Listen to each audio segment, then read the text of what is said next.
今日最新發售嘅 UX19嘅陀螺啦，咁佢最特別嘅功能就係佢識得分身喎。咁啊，事不宜遲，即刻拆開睇下佢嘅實體係點樣㗎。又配呢個發射器啦，咁啊，今次都係選擇翻呢個藍藍綠綠同埋呢個紅色咧，就襯翻呢一個陀螺嘅顏色嘅紅色，再搭呢一個綠色嘅。你會見到後邊咧係有一個掣咁啦，我相信咧就係佢分身嗰陣用㗎啦。咁啊，即刻組裝就係呢個 H 軸啦。咁啊，組裝完成，我哋馬上試下對戰。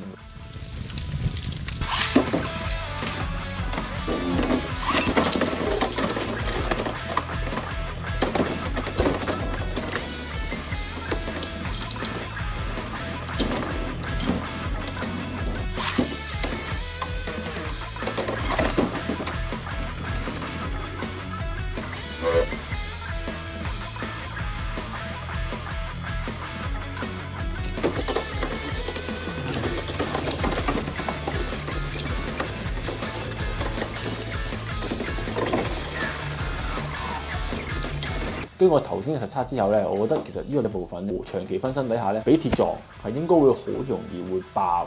咁唔知道大家玩落又係點啦？咁我哋下次再試，拜拜。